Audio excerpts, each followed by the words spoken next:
Good afternoon, everybody. Welcome to Misfit Happy Hour.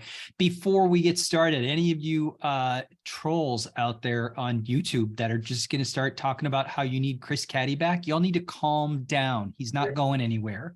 Enjoy the variety and chill out. I'm joined today by the one and only Wall Street Jesus, so it should be entertaining and insightful as well. Say hello, Jay. What's up? I think this is the first time I'm coming on here where I'm not going to leave with my brain aching in pain from you guys working the psychology aspect over it, right?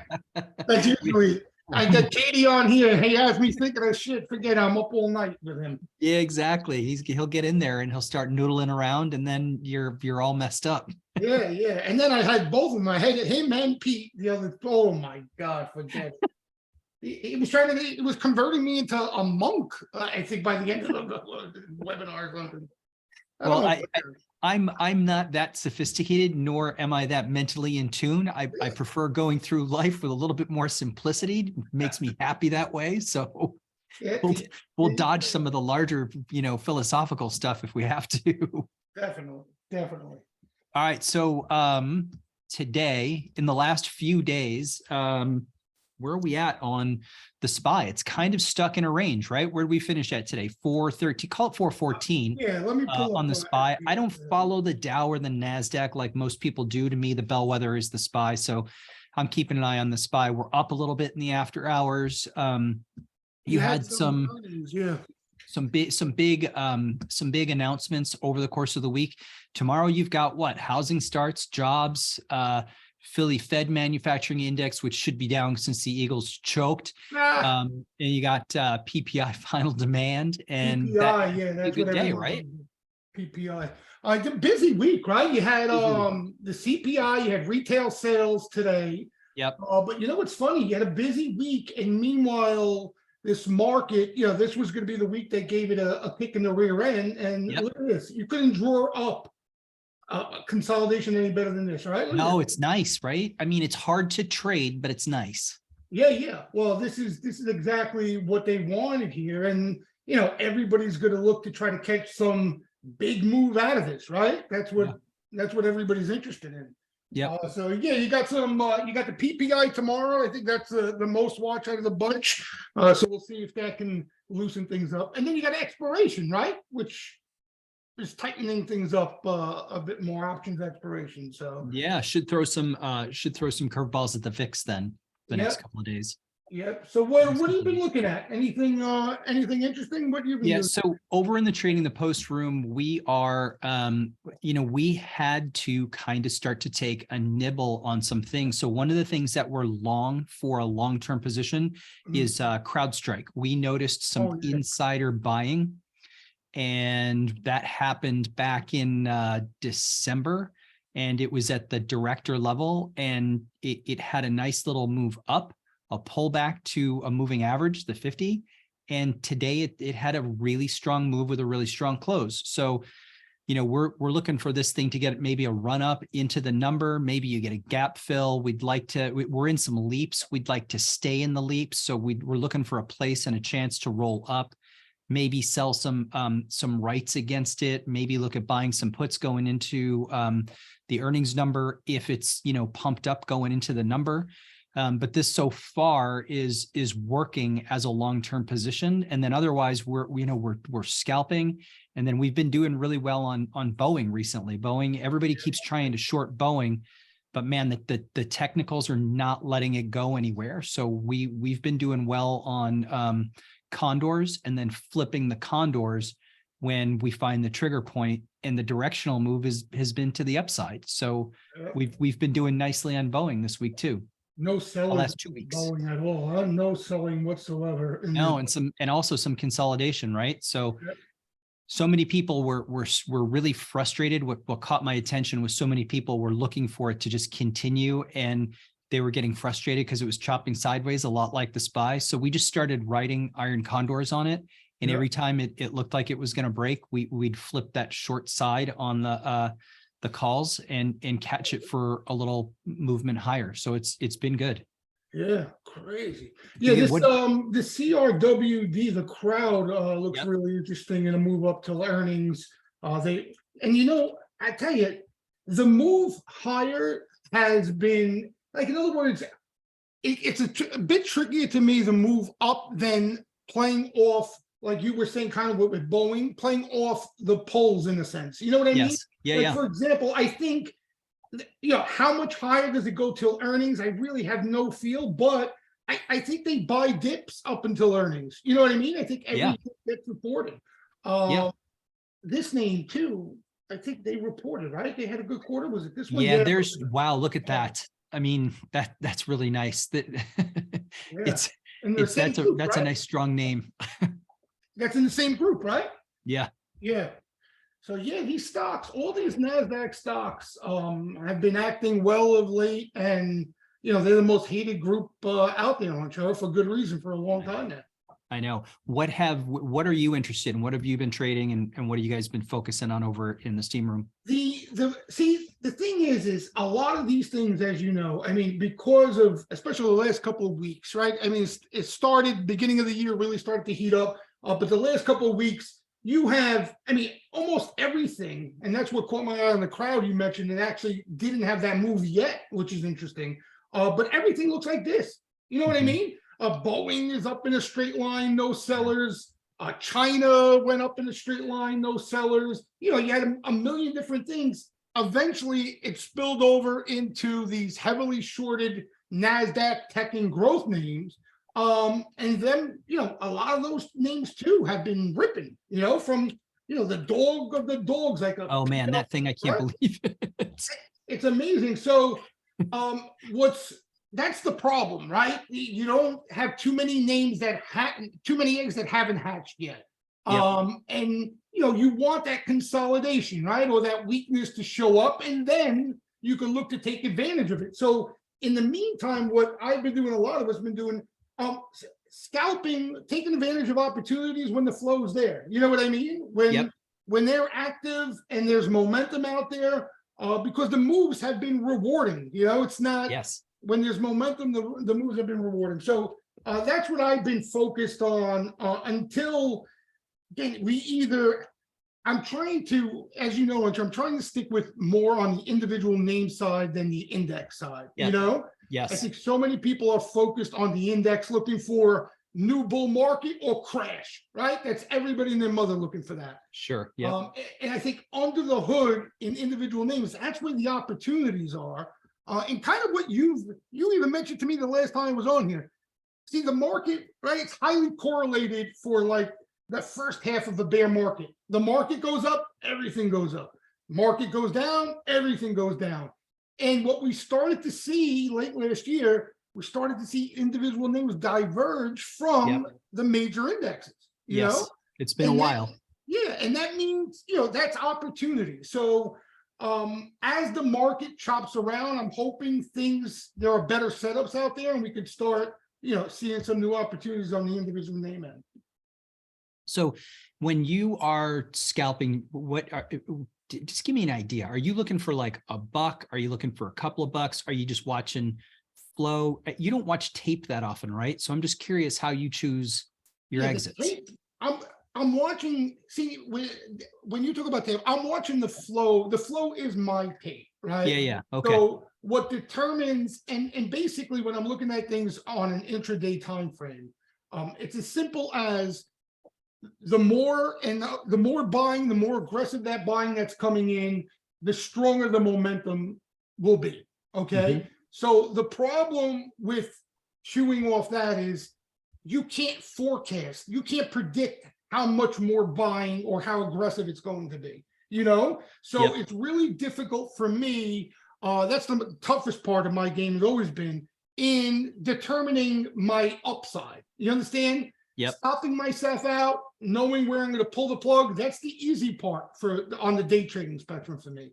The upside is a real pain in the ass. So, and it's kind of a day by day, session by session thing. I'll give you an example. Okay. This was like my favorite play of the day today. Okay. This is a name that, just watching the flow, they've been sweeping puts for literally, it feels like 2 straight years in this name. Okay. Every day. A couple of these short touts. You know, these touts that come out and tout their short position. Of course. What are their names? Bear Caves, Super Bear, Bear this, right? They all got those names to them. Right. So you had a couple, at least two of them, that came out, touted their position, so you know there's a big short position in here. Okay. Right. Yep. So now I understand that backdrop already just by following the flow and seeing all the put action in this thing. And you know, you're starting to see more and more squeeze names get attention out there. It's like they're sniffing out these short positions because that's where the alpha is right now. You know, that's Yep. where the juice is. And what we saw this morning, we saw the flow flip a bit. So instead of seeing more put sweeper activity like we have, we saw call sweeper buying, and then some put selling came in. And that really, that pretty much put the dagger in it for me. Once I saw them selling puts, I felt good about getting into some equity, being able to sit in it, that it won't fall apart. You understand? So I could stay a little loose in it. Yeah. And if momentum goes my way, if the overall market cooperates, I'll find more upside that way. And I kind of got lucky to the effect that you could see in a 5-minute chart, the buying continued, more put selling came in, and the market strengthened. So that was all the ingredients for me having a decent day trade. But again, that's the good part of the game. You never hear the bad part. Right. 2 days prior, okay, I don't think I traded anything yesterday. That's how bad it was. The day prior to yesterday, Monday, the market was up, right? So there was bullish environment out there. Everything I played stopped on a dime. Like I bought something, it didn't budge. You know what I mean? So I had to take a scratch, and the other one was like a small loss. So there's a lot of that in day trading that you don't hear enough of from people, I don't play the small names like this often. I had one today because I noticed that I was keeping tabs on Biogen, and Biogen had earnings, and they made an announcement that they're jumping out of the therapeutics for MS. Okay. There's another company that is still kind of in there knuckles deep, called TG Therapeutics, TGTX. Oh, and I know that name. take a look at this thing. This thing looks like I got shaken out, and I was trying to catch this thing for break. This thing has like potential to maybe hit 23, 24 bucks a share. You know how much flow this thing's been catching? There's people, I know people sick to their stomach that they sold this thing and it just keeps going, This thing's a beast. So wait, you day traded this or you own this? I was day trading equity, and I got shaken out early because yesterday it caught my eye. I got some options on it, but I got stopped out of the options early on the pull. And then I was like, fine, I'm going to chase it with some equity because it'll give me a little bit more cushion. I got stopped out of the freaking equity too. So I couldn't get the handle on it. Do you day trade? When you do day trade, well, if you day trade the active names, you look towards the options more than the equity for the most part. It's a rarity that I will trade the equity. I'm almost always options. This is probably my first equity trade in, I don't know, a year or more. Wow, really? So even intraday, you trade the options? Absolutely. Primarily? Yeah. Wow. Yeah. And we look for, we look for different types of setups. We use a combination of a lot of different things to try and find an area where we can find where any particular stock is going to take off. So we'll, what's been working for us, right? Like we trade Tesla a lot. We trade Google, Amazon, we trade SPY.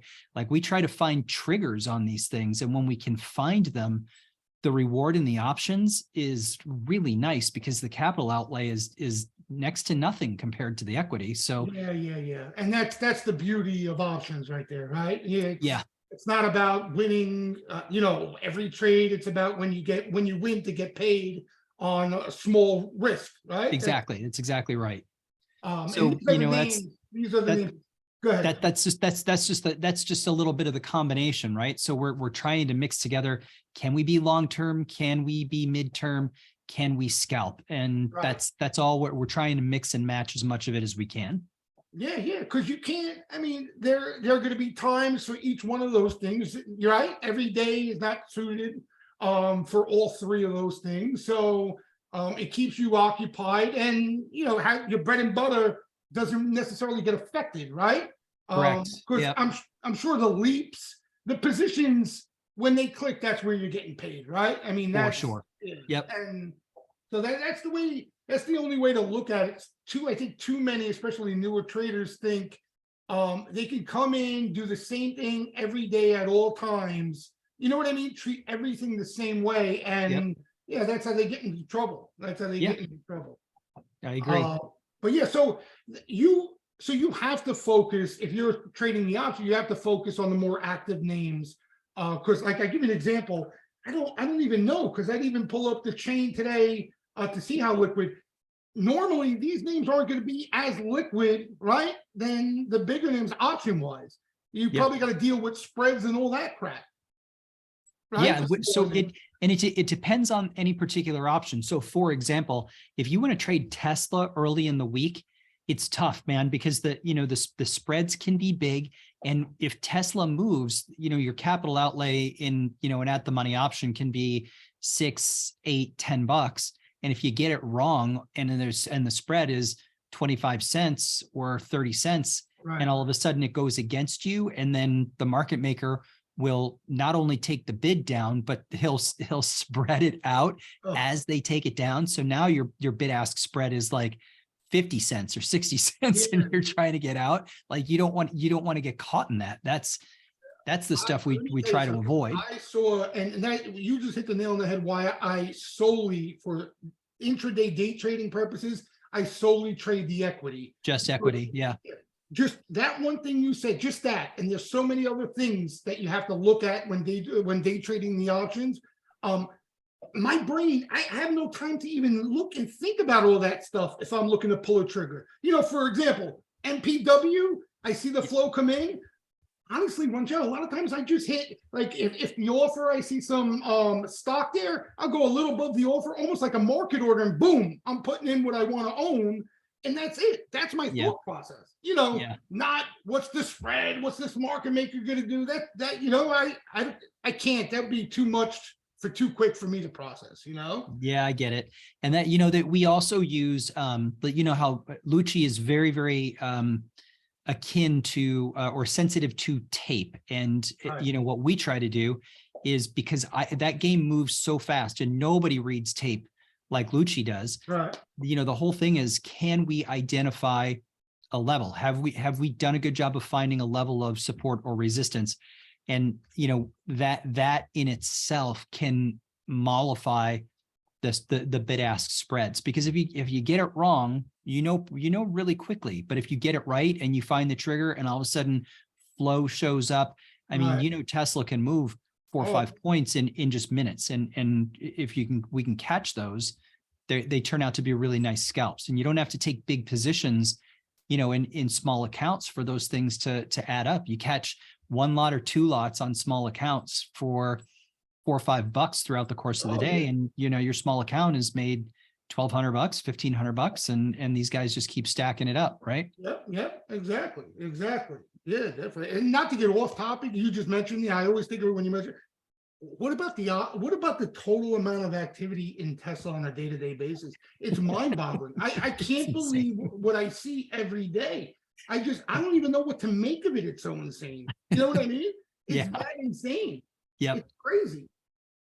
Yeah. What do you think? This has to go away, no? I mean, you think this is around forever, or this is just a process once this market eventually rings out, so the speculation, you'll see some of that stuff calm down.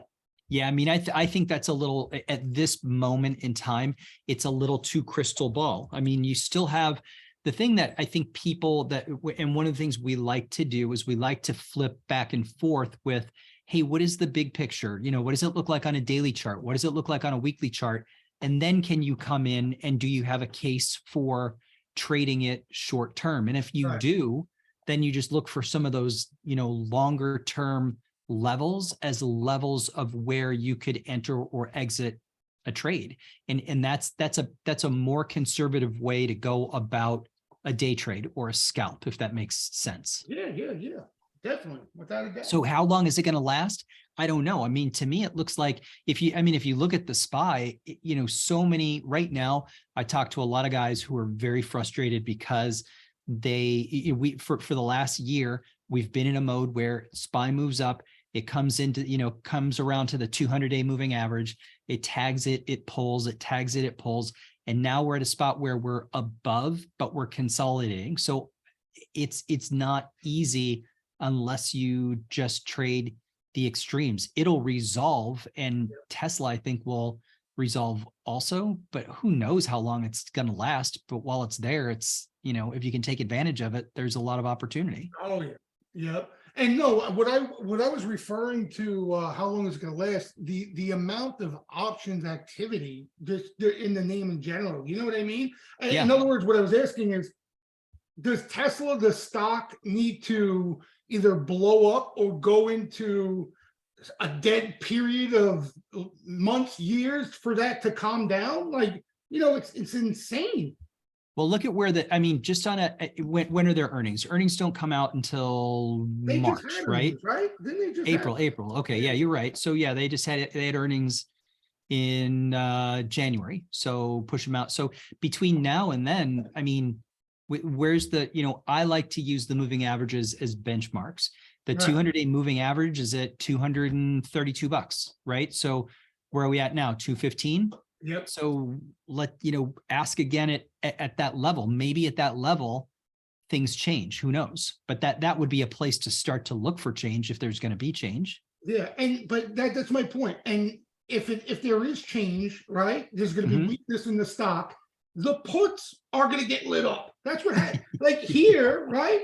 When we went through this here, in my opinion, the main catalyst for this happening, you could call me crazy or not, was all the put buying. They were buying weekly puts at almost as crazy, if not crazier, as they're buying calls. You know what I mean? We did really well through that pull, by the way, too. This year, we started trading that thing at in the first week of December, and we traded it almost all of the way down. It was really, really good. Crazy. And, again, I don't ever want to make things sound too simple in this game, but there are times like when they're just lighting a name up, you can just get in the middle of it. Like you talk about intraday scallops and trades without getting too greedy. Totally. And, like you said, these moves are large moves. They're not small potatoes. You know what I mean? Yeah. They're really, again, like you just said, if you want to, and if Katie says it too, you want to be there on the day that they're handing out $1,000 bills. Right, you want to be there for that. And in between, when it's really hard, if you can recognize when it's hard, just take your foot off of the gas and wait, because it's going to come around again. It's not right. It's not going anywhere. They'll start handing out the $1,000 bills again. They always do. It's honestly, Katie's 100% right, because a lot of this game, if you can limit the damage you do to yourself when it's not good, right? And when you're playing in that time that it's tough, it's not like you're not aware of it. And when things are good, when they're good. If you can limit the damage during that rough time and capitalize enough on, you know what I mean? That's pretty much it in this game. Let's be honest. That's the main thing in this game. If you just stop grinding, when you recognize you're grinding and you stop, then you're in better shape. Yep. Yeah. And listen, you're going to lose money, right? That's the inevitable. It's not like sometimes you got to lose a little bit of money to know it's not the right time. That's fine. But like you said, when you just think you're going to put your head down and battle through that time by playing, right? That's when you can catch a beating. Yeah. I agree. It's a big part of the game. I wanted to ask you too, I know you're not big on the whole macro backdrop and big picture thing, but I know you probably have a feeling or a gut feeling in a sense of where we may be at, again, big picture wise, this whole bear market, and where do you think we are? And listen, every single one of us, okay, if we don't admit we're talking out of our rear end and forecasting, and you know what I mean? Our clue. It's wild ass guess. It's a wag. Yeah. The smartest minds on the street have no clue of how this is going to shake out. But Correct. I'm just curious that because you've been in the game for a while, where do you think we're at? So here's what's perplexing, and I think it's perplexing to other people as well. How do you have a market that moves up in the face of the current economic picture, in the face of a move away from a global economy to a more local economy, to a more US based economy, because that's happening. If you deny that that's happening, you're missing it. Yeah. There's a war raging in Russia. Many people think that that's the beginning of World War III. That certainly is a problem. China is a problem. You know, there's a lot of speculation about how big they've grown their military, and all of these balloons flying over our country are potentially, well, it's because they're trying to figure out how to deploy all of their ICBMs out in the middle of their deserts, right? Like, how does the market run up in the face of all of that uncertainty and potential calamity? So that's where I think everybody is kind of stuck. So my global view is not one of blue skies and happiness. It's of, I'm still suspicious that this thing can just roll over and really cause problems. That's kind of where my head is. Yeah, and like you said, I think pretty much everybody, even people who are bullish, know that there are enough balls in the air that if one lands the wrong way, can really cause some damage. I've been telling people, and I think we spoke about it with Katie, it almost, again, it was different. Nothing is ever the same, but it kind of reminds me, a lot of this bear market has reminded me of post 2000, right? Mhm. And what this reminds me of where we're at now is the time, I think it was around, like mid 2001, okay, where we went through the bubble popping on March of 2000, tech stocks rolling over, companies going out of business, Enron, WorldCom, a ton of bearishness out there. A lot of people were hoping that by this point, everything was factored into the market. Things were starting to bottom underneath the hood of the market. You understand, like we're seeing now, you had individual names outperform and all that. And just like you're saying now, you started to see some constructive signs in certain things out there. But deep down inside, because of everything going on, you were still skittish. You know what I mean? It felt like, okay, when is something happening? Because you know it's coming.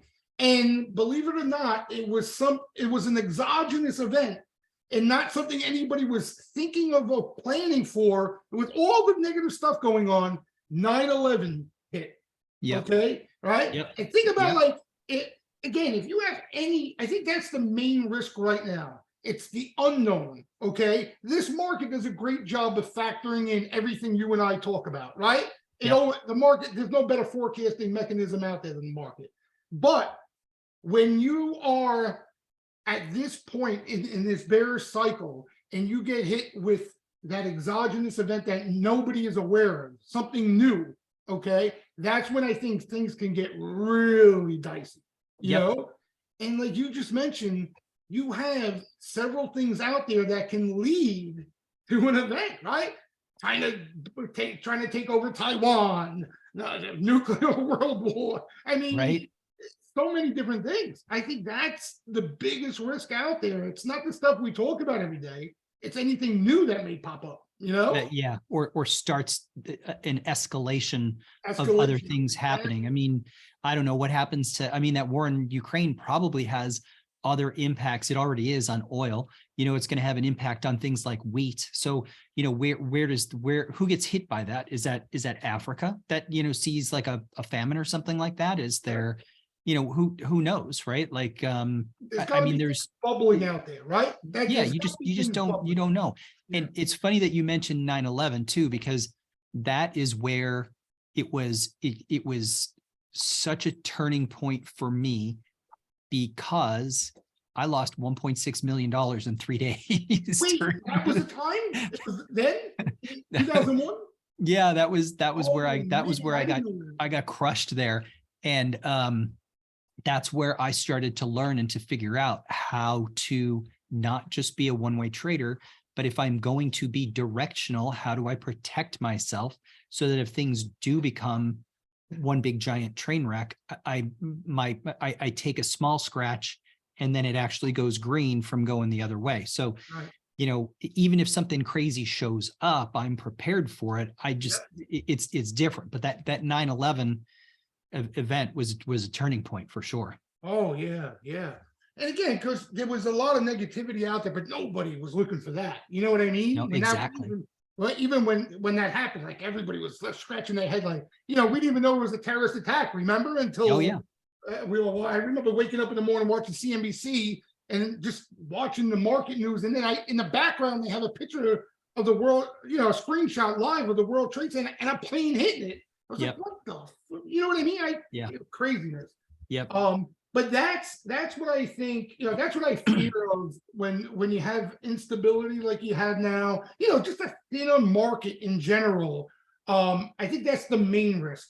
What my perspective on things here now is, I think you hit the nail on the head of why we have stabilized here and why we even are going through a bullish phase with all the negativity. I think because a lot of the things that we hear on the negative side are things that everybody is already talking about, knows the risk. Like, I give an example, okay? You have the professional side of the game, right? We talk about hedge funds, CTAs, all those things, systematic funds. They've been taking down risk this whole way down. You know what I mean? Yeah. It's not like the retail out there. They almost anticipated this year being an unwind of a lot of the bullishness that was out. Okay. Yep. So they've been taking on their risk throughout. And I think it got to a point here, right, where the market said, okay, you have inflation, right? That's going to start cooling.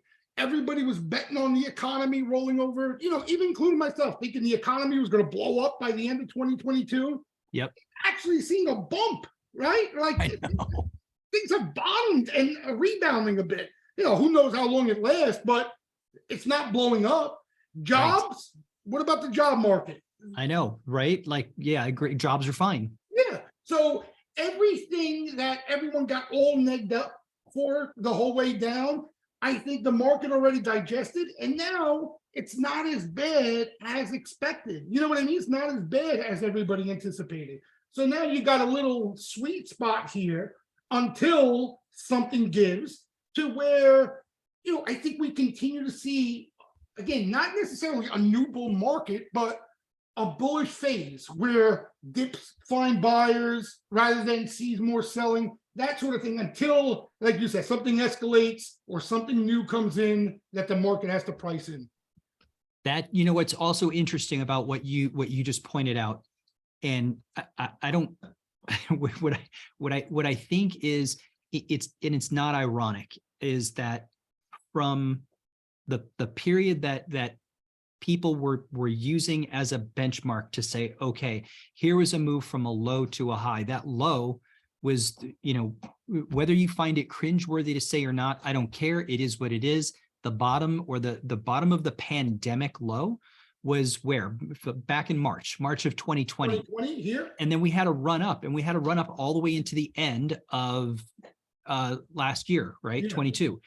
And when it pulled from that spot to where it bounced, almost to the penny exactly, is a 50% retracement. Yeah. It's a Fibonacci number. I don't see how you can ignore that. And that's crazy. That's crazy, isn't it? I mean, yeah. and to put it also in perspective, how far back in time, if you're a long-term investor, all they did was wind the clock back to 2020. Was 2020 so bad? It wasn't so bad, but you got everybody crying and screaming about how ugly this downturn is. I mean, in the big picture of things, it's nothing. Nothing. Like, listen, you got to understand though, the people who are saying that haven't been through a bad time. You know what I mean? You got a lot of newer players in this game that only knew buy the dip, and the news just keeps getting better. You know, this is a disaster to them. But this is not, like, people say, oh yeah, 2000. This is nowhere near, not even a pimple on 2008's ass, right? Yep. Yeah. Come on. I mean, it's not.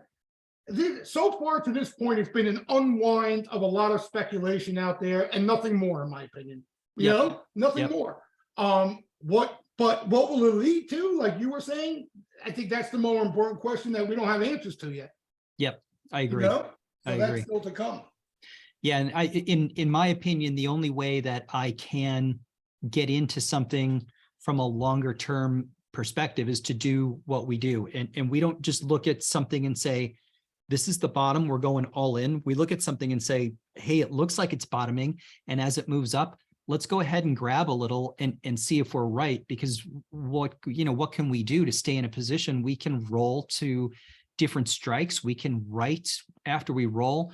We can trade around it short term, whether we think something is going to move temporarily up or down in just keep adding to the dollars that way. It's just, to me, it's just a much easier, gentler way of going about it than it is to try and predict and say, this is where I'm getting long, this is where I'm getting short. To me, it's too hard. No, especially for like looking to build positions. You know, when you told me this the last time we spoke, that's the only way I think to find some spots for the longer term. You have to manage those positions. You can't, Yep. you know, you may not like to do the work, but you have no choice if you want to do that, you know? Yep. Yeah, you got to get them paid for.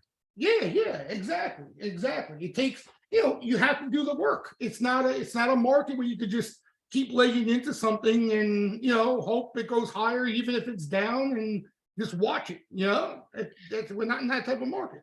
The last, I heard somebody say the last 20 years, last year excluded, the last 20 years prior was one of the greatest 2-decade runs of innovation growth that humankind has ever seen, and that the next 20 years won't come close to that. What do you think of that? Yeah, I definitely believe that. You know, believe there's that? a lot of market savvy people out there, Drunken Miller being one, who swears that we're going to go into a period where it's just a lack of growth. You know, you're going to be in a range bound market. Yep. Like you said, you're just not going to see that explosive growth. There'll be certain areas, there'll be names that are big winners that come out of it. But as far as what we've seen, like you said, and you got to understand too, and who knows if it goes away, or, you know, I don't see how it could go away. But you also had the Fed rigging the game, you know, from 2009 all the way up until recently, right? I mean, it was a rigged game. The Fed was the greatest put ever. Oh my God. Now they're just doing the opposite, and people are mad. It's like, well, you know, why did you get in late? I swear to God, I hear you say that, and obviously you always feel like this in this game. You wish you can rewind things, right? And just really took fully advantage of every little pullback that you possibly seen, as long as the Fed was still involved. You know, you're gonna miss that. It's like, I tell you, it's like I already miss it. It's like the Yankees with Mariano Rivera. I told Yankee fans, every single day since, you're gonna miss Mariano. Trust me, you're never gonna have a guy like that again, a lock who nails down the ninth inning, no sweat. There's no such thing. Guys do it 1-2 years tops, and then they get bombed, right? Yep. Yeah. That's exactly. We had Mariano Rivera in the star bull market for 2 decades, you know? Yes. So that he was sick. Every time he came out on the mound, you were just like, all right, that's shut down. It's over. It was, you know, it was almost make believe. Like, listen, you're a Giants fan, right? So, you know, who'd you have? Like Brian Wilson was one of your closers, or, you know, they have a good year or whatever, and then they're done. Right? But Mariano, year after year after year, just nice and easy, boom, boom, boom, right? And cut games, made 9-inning games, 7-inning games, unbelievable.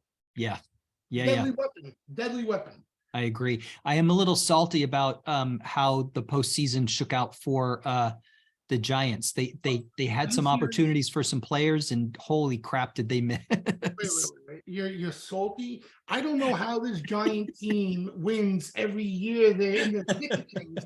I can't figure it out. I look at their lineup, and I think I'm looking at the Long Island Duck minor league lineup when I see them.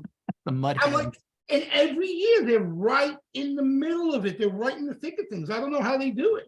I know, it is amazing how they put that line up together. I would like to see a couple of good players that they can, start to build around again. They're going to run out of runway again, right?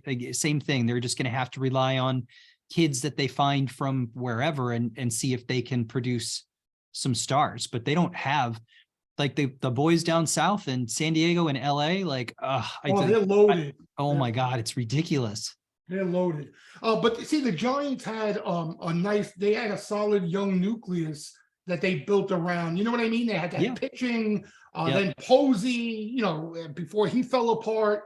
Now the young guys are like, they're not top prospect guys. You know what I mean? I know. Their tank is on empty, and now I think they got rid of him this year, but when you're relying on Evan Longoria with on one leg as your cleanup hitter, you're asking for miracles. But you go to a few games a year, right? You go when you can. Yeah, I like to get out to it's fun. It's just fun to go out, right? It's just fun to be outside and go see a ball game live. Just, you know what I mean? Yeah. I love it. Nice weather, you hang out, drink a beer, a hot dog, nice and easy. Heckle the other players. Yeah, it's just it's a good time. It's a good and I've never been, believe it or not, I've been to quite a few ballparks. I've never been to San Francisco. I didn't think you left the borough. I thought you stayed in New York, and that was it. I hung up the cleats. Now I'm past my prime, so now I'm low key. But in my prime, you couldn't find me in the same place twice. I was all over the yard. But now I feel like I'm 50 going on 100 is what I feel like, Ronchero. How many dogs are you up to now? 8. My oldest passed away, so I'm down to 8. Yeah, old age though. Good life. Yeah, good life. And I told you, I'm tempted. I can get 20 if I put my mind to it. I don't mind it. But it may be a lot. It's a zoo now. Can you imagine like 15 dogs? Dude, how much space do you have that you have freaking 8 dogs right now? Well, first of all, the space they control the house. It started where they had a space. They have a pretty decent sized yard that they can, enjoy themselves, but they control the whole house now. It's like they throw me in a bedroom and they run the show at this point, But see, the thing, and I got to appreciate this as I got older in age. There's something about dogs that you don't find in any human being or anything. The loyalty, you know what I mean? Yeah.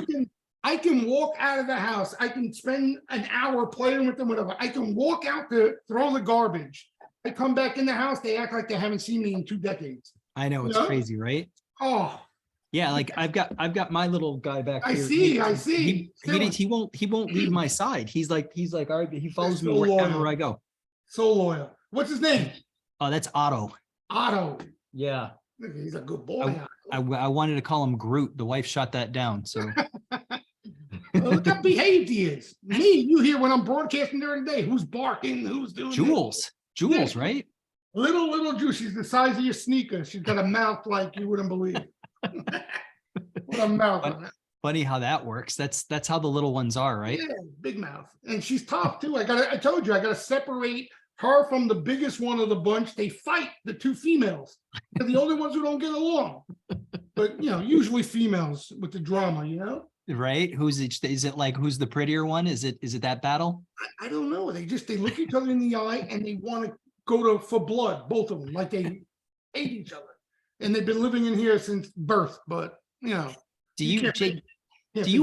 you work with those dogs from home, or do you take a dog to the office? What's your setup like? I used to. Now, primarily, I work. Since COVID, I've been working out of the home office. Yeah.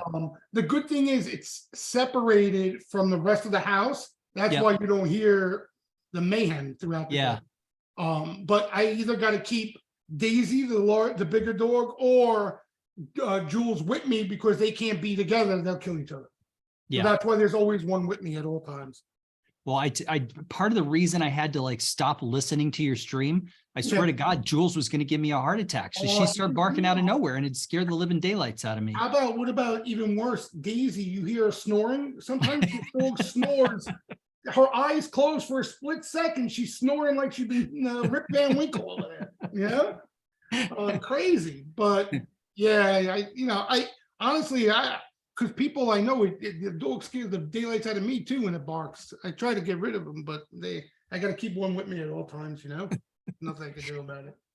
All But right. So we've got like about 10 or 15 minutes. Give me a couple of things that that you think. So for example, not last year, more so in the run up, I think that one of the things that you really liked to pay attention to was Gamma Gang, and of course, you really started using the Niner thing. Is there anything new? And one of the things I also look at on your charts is you get these red and green dots when puts and calls are coming in. Is that, how are you doing that? red and green. Oh no, that's not puts and calls. Oh, I That's see. Okay. regular tape. That's I regular see. buying and selling. I see. I Um, see. That's what's the outfit that provides it? Tick something. But the reason why we've taken a liking to that, if you have the time to pay attention to it, and more so the sound, it's like the sounds of the game. It's like the ball coming off the bat for me, that type of Yeah. thing. So what I use it for is when I see a band of call sweeper activity coming in or put sweeper activity. Yep. A lot of times they'll sync up, and that's why you think it's the call buying. It will sync up with buying or selling that's coming in to the major indices or the futures or stuff like that. And it gives you a good read on the magnitude of that buying coming in.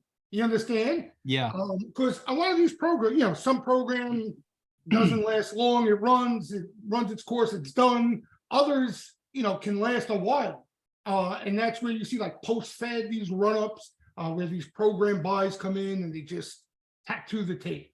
So that's the lights and the sounds that you see. So tell me about the size of those dots. So for example, a green dot I'm assuming it's buying, and the larger the dot, the more buying there is. Are you talking about this here? Yeah. Yeah. Oh, I thought you were talking about the stuff I put on the chart during the day.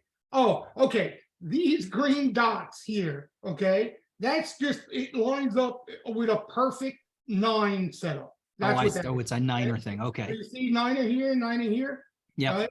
So, and here's the thing with Niner and Ronchero. I know you know about them, but just so people know, anything in this game you're using for exact buy and sell signals, obviously you're missing the big picture and things, right? For sure. Yeah. The Niners, for what I use them for, it's just something in front of you that signals that the price action could be stretched.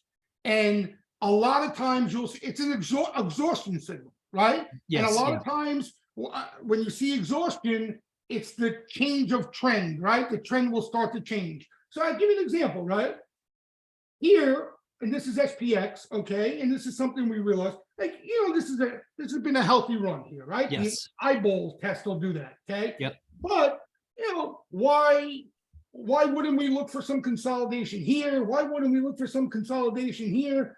There's no rhyme or reason behind it, other than up here when we get that upside Niner, right? And you can see, the more colors, the better, just so I'm aware of it. You see that red shadowed area in the background, like that? Yep. Okay. So that's a strong exhaustion signal. Okay. Now, exhaustion, doesn't mean that it's going to roll over and crash, right? You can just get consolidation, right? And look, that's what it's led to here.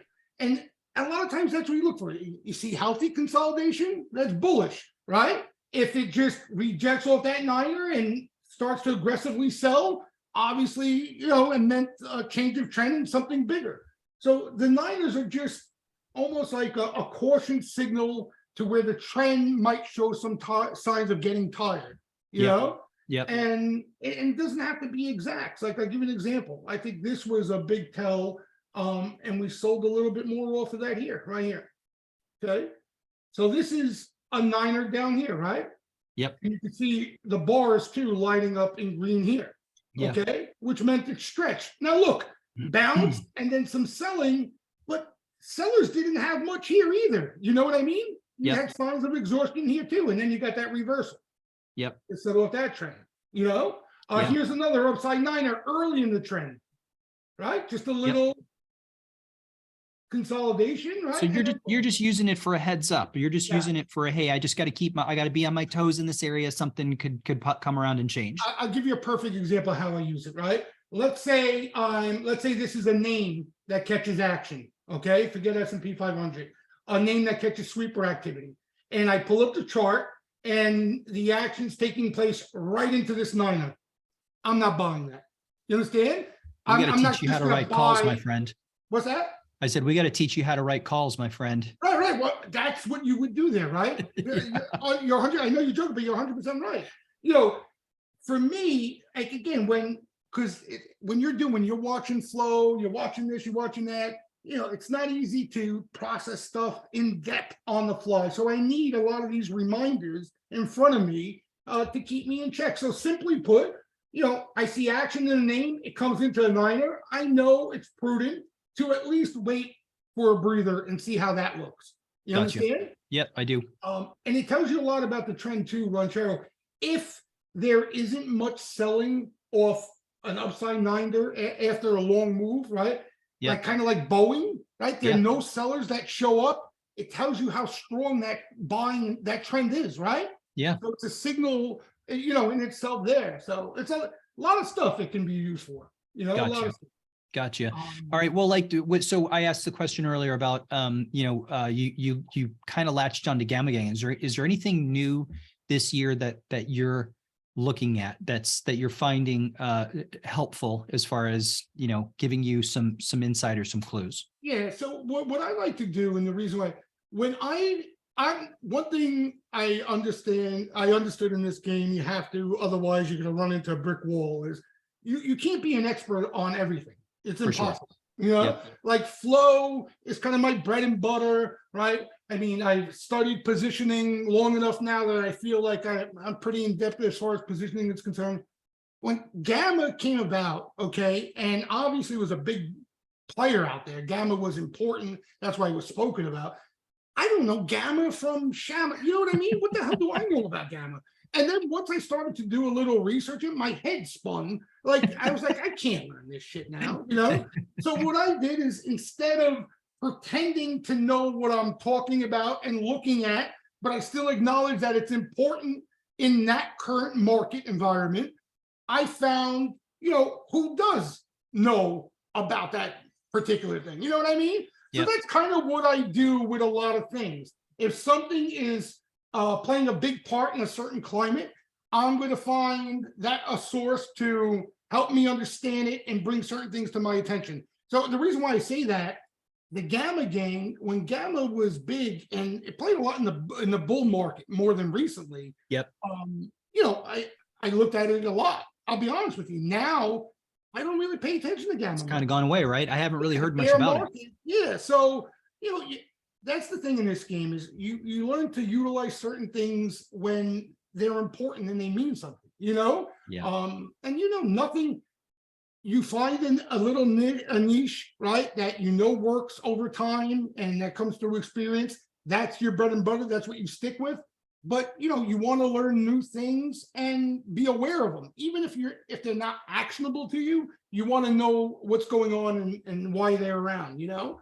Yep. So that's kind of how I use a lot of the shit. But in this bear market, and I think we talked about it the last time I was on here, something I've been looking more towards is kind of like, remember we were looking at those credit default swaps, Yes. bond spreads? Because again, there's high correlation in the bear market to that sort of thing. In a bull market, it goes in the trash can, you Yep. know? Yep. Another big thing, financial conditions. You hear Powell talk about it on a daily, right? Of how he tightens financial conditions. That's his key mechanism to tightening the liquidity in the market, right? Yeah. So that's something else I'm looking at in a bear market. But I just want everybody listening to understand that once we go, one thing you'll learn about me, Ronchero, when we're in a bull market, especially when the Fed is rigging the game, I want to pay attention to the least amount of things as possible. You understand? Yes. If there's Yeah. call sweeper activity coming in, buying XYZ, I don't even want to know what the hell they do. You understand? It's Yes. Yeah.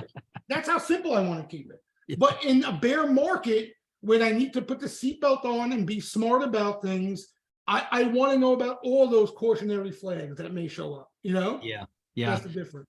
And never has there been a time in history that I can remember where everybody from the Fed who wants to speak all of a sudden is like a rock star. Like Unbelievable. I'm sick and tired of Oh like, my- what else do they have to say? Like there's nothing they can say at this point. every day there's I'm 4 or like, 5 of stop it them. already. You guys have had your 15 minutes. Shut up. Yeah, and you know, it goes to show you, because of how much they've rigged the game to the upside, like you said, over the past 10, 20 years, whatever, Yeah. that the unwind, they literally have to come out and tell the market that they're rigging the game to the downside for the market to believe them, and they still don't believe them. You know what I mean? That's how It's much so good. that's how much they bulled up everybody out there off rigging the game. That they come out, they have to tell us 5 times a day, Ronchero. These guys, they roll out guys. Oh, we're doing this. We're tightening financial conditions. We're gonna hire for longer, right? And the market still doesn't want to believe them. It's Incredible. It really is It- incredible. It really is incredible. That's It's damaging. comical. That's the damage they created. But just one last thing, which is really fascinates me. Okay, and again, I feel like I sound like a conspiracy theorist when I'm talking about it and looking at it, but the correlation's too, it's too precise for it not to. It's not a coincidence, okay, that the Fed has been draining liquidity with QT and tightening financial conditions since the start of the year. Okay, you Yeah. know where exactly that bottomed and turned higher. In other words, they've loosened conditions and weren't draining and actually pumping liquidity back into the system. Mhm. Literally in October. Okay, literally into the bottom, the low that we Yeah, see. the 50% retrace. Unbelievable. Right there. Unbelievable. Right, you hear these things and you wonder if this game is rigged or somebody has a remote control. But these things they line up too much. Again, if we knew ahead of time that the Fed was going to pump some liquidity, or central banks were going to let their foot off the brake in October, you load up, right? You don't know that. But here's the point, when you see that happening and you say, I'm a bear, I'm just going to short and short and short, I don't give a shit, you're dead. You know what I mean? Well, you can't do it unless you're doing it at a spot that makes some kind of sense. So for example, if you want to try at the 200-day moving average, at least you're waiting for a spot that makes some sense. You might not get it, or you might get something that's shallow, or it might chop around, but at least you're doing it in a place that offers probability as opposed to just guessing at it. Yeah, and your risk there too, right? You can manage your risk effectively, and that's the point I'm trying to make. Like, if let's say hypothetically you're at that 200-day that you're looking at, and that's the point of looking at things like liquidity. Why you do it? You see that the central banks, even while they're telling us how all the hawkish rhetoric and how they're tightening things, that they're still pumping liquidity into the system. And price action moves against you. If you continuously add to that short, you're dead. You know what I mean? You're dead. You got to balance it. That's what happened with the COVID lows. You know what happened to bears, right? Yeah. Instead of looking at the Fed throwing in the kitchen sink as far as liquidity, not just the Fed, central banks globally, right? They threw in everything into the COVID lows. Okay. If you stuck to the macro thesis of, we're going to be locked down for months, there's no vaccine, there's no this, everything's so negative, while you saw the Fed balance sheet and liquidity go like that, if you shorted into that, and right, if you were You're hosed. Yeah. You're buried. Forget about how buried. I mean, and that's, I guess that's part of it too, is recognizing that if you're like, you should, regardless of what your stance is, it's just really dangerous to make a statement or say, hey, it's not done and we are going to keep going further and I'm going to load up. It should be, hey, we're down a lot. It could keep going. If you're an options trader, you roll to lower strikes to keep your profits, and it keeps you in the game. And if you're wrong, so what? You're wrong, right? You give a little back, but you didn't short all in at the wrong spot. And you didn't do what you just illustrated there is okay, I can try and reshort at this spot. But if you did, you did it in a way that is more responsible to yourself, as opposed to standing on a hill and proclaiming something and dying on that hill. Yeah, listen, it's the old adage saying, and it's corny, may sound corny to a lot of you guys who are new to the game, that you have to know how to lose before you have any shot at winning in this game. You know what I mean? You Yep. have to be able to manage your risk in this game. Otherwise, you're a dead man walking. Yep. I don't care how great of a stock picker you are, how great of a market timer you are. If you can't admit to being wrong and manage your positions accordingly, you know what I mean? It's only a matter of time before you're done. Yeah, you're already a dead man walking. Exactly. So Yeah. that's the main takeaway. All right. Well, Jay, it's been a blast. I really enjoy talking to you. It's fun to get on here and do this with you. And we're at about an hour, so we'll give it a cut. But it was a great conversation again. And yeah, we'll talk again. Baseball season right around the corner. I'll hop on here about your miserable Giants, and we'll see how it goes. But yeah, we'll do this more often. All right, Jay. Thanks a lot, man. Have a good night, everybody. Ronchero, be good, huh? Have a good night. We'll see you guys.